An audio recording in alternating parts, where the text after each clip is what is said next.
Efendi, ulemanın tayin... Onun sözü olmadan bu hususta hiçbir karar alamaz. Hünkârım, Kemenkes pun kembali berbicara.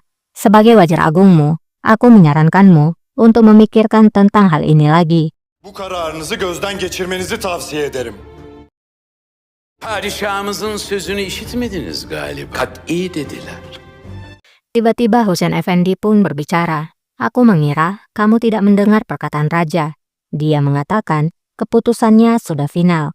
Ibrahim pun segera berkata, keputusanku memang sudah final. Kararım haddi.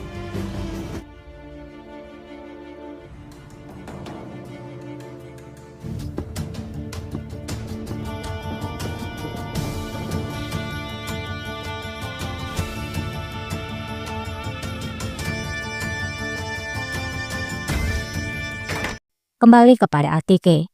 Kosim pun berbicara. Apakah sekarang kamu bahagia, Atike? Aku akan pergi jauh. Kamu sudah menyingkirkanku. Atike pun menjawab, aku tidak melakukan apapun dengan hal ini, Valide. Ini adalah keputusan dari saudaraku sendiri. Kosim pun menjawab, siapa yang ingin kamu bodohi? Kamu berkolaborasi dengan Cinci dan membuat putraku memusuhiku. Atike pun menjawab, meskipun kamu tidak menginginkannya, kamu harus mengakuinya bahwa Ibrahim adalah seorang sultan. Dan sebagai seorang sultan, dalam jiwanya ada seekor singa. Singa yang terluka.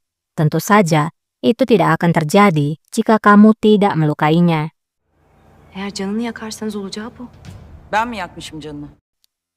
Kosim pun bertanya, apakah aku melukainya? Atike pun menjawab, ketika dia menjadi seorang pangeran, dia takut terhadap dirimu jika kamu akan menjadi musuhnya saat dia menjadi seorang sultan. Aku bertanya-tanya kapan hari itu akan tiba. Tidak lama Turhan datang. Günler geldi mi acaba? Validem, sultanım. Kosim pun berkata, apakah kamu mendengar apa yang terjadi, Turhan? Turhan menjawab, sayang sekali Sultana, aku tidak bisa mengerti apa yang dilakukan oleh raja dengan memberikanmu hukuman ini. Kosim pun menjawab, aku tidak akan merasa buruk jika ini memang dilakukan oleh Ibrahim. Namun di sana, tampaknya ada seseorang yang membisikkan di telinga putraku. Mereka menginginkan putraku yang lain menjadi musuhku. Cinci Husain adalah masalahnya. Dia tersenyum kepada kita dan melakukan sesuatu di belakang kita. Cinci Hüseyin çıban başıymış. Yüzümüze gülüp arkamızdan iş çevir. Turhan menjawab, Tuhan tahu aku tidak pernah menyukainya. Sekarang, apa sultanaku? Maksudku, apakah kamu akan pergi? Kosim pun menjawab, aku tidak akan pergi. Mari membuat pertemuan sidang dewan segera. Kamu akan ikut bersamaku. Kita akan memutuskannya bersama. Turhan pun menjawab, sesuai keinginanmu sultanaku. De meşveret meclisini toplayalım. Sen de benimle gel. Siz nasıl arzu ederseniz sultan. Kembali kepada Cinci. Saat Cinci sedang diberikan ucapan selamat, tiba-tiba Kemenkes membawa Cinci. Ne yapıyorsunuz paşa? Cinci pun bertanya, apa yang kamu lakukan, Pasa? Kemenkes balik bertanya, apa yang kamu lakukan, Cinci? Apakah kamu sudah gila? Atau kamu ingin mati? Kamu menunjukkan dirimu dengan trik yang berbeda setiap hari. Jika Kosim Sultan diasingkan oleh karena dirimu, Cinci pun menjawab, kamu menyalahkanku tanpa alasan yang jelas, Pasa. Aku tidak bersalah. Kemenkes menjawab, tidak bersalah. Aku tahu isi hatimu, anjing. Kamu bahkan menjual ayahmu demi uang. Ben senin ciğerini bilirim, a köpek. Dilinizin kemiği yok. Cinci pun menjawab, lidahmu memang tidak bertulang. Kamu berkata seperti ini karena kamu bergantung pada Kosim Sultan. Jika aku jadi kamu, aku juga tidak akan tenang. Besok adalah hari yang lain, dan ketika besok Kosim pergi ke Mesir, maka kata-kata ini akan kembali padamu, dan kamu akan diasingkan. Kemenkes sangat marah dan berkata, siapa kamu pikir dirimu? Siapa kamu berani mengancamku? Aku akan merobek lidahmu. Bre Deyyus!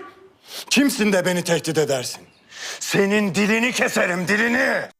Melihat suasana semakin tegang, Ahmed Pasha pun kemudian berbicara. Pasha, hentikan apa yang kamu lakukan. Paşam durun, ne yapıyorsunuz? Yapmayın. Hayrola Ahmet Paşa? Kemenkes pun menjawab, ada apa Ahmed Pasha? Apakah kamu juga berada di sisinya? Ahmed Pasha pun menjawab, ini bukanlah tempat kita untuk menghakimi perintah dari raja. Melihat Kemenkes yang tidak bisa ditenangkan, dengan lembut, Hussein juga berbicara. Pasha, sudah cukup. Paşam. Kafi. Karena sudah mendengar temannya yang berbicara, Kemenkes pun mengontrol emosinya. Kemenkes berbicara, Qasem Sultan tidak akan pergi kemanapun. Tapi, kamulah yang akan pergi ke neraka yang paling dalam. Cinci hanya tersenyum, lalu pergi dari sana. Cehennemin dibine.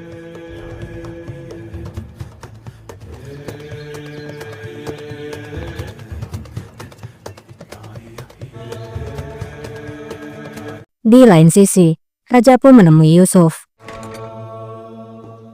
Hünkârım, Gözden ve şehzadenin başına gelen Raja berkata, kamu tahu apa yang terjadi dengan selir favorit dan juga pangeranku.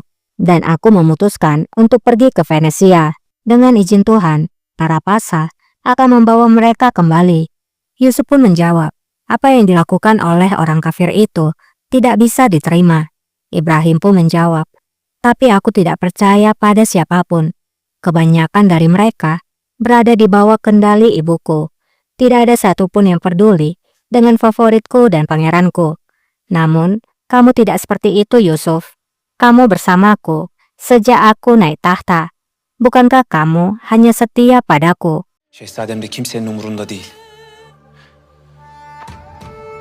Sen öyle değilsin ama değil mi Yusuf? Bana sadıksın değil mi? canım yolunuza. Yusuf menjawab, hidupku hanya untukmu rajaku. Ibrahim pun berkata lagi, ketika waktunya tiba, kamu akan pergi untuk kampanye. Kamulah yang akan memimpin pasukan Yusuf. Tugasmu adalah membawa favorit dan pangeranku dari orang kafir itu dan kembali ke istana. Ordunun başına geçeceksin Yusuf. Kurtarıp alıp buraya, saraya geri getirmek. Yusuf menjawab, dengan izin Tuhan, aku akan layak untuk kebaikanmu rajaku. Ibrahim pun menjawab, semoga saja Yusuf. İnşallah Yusuf.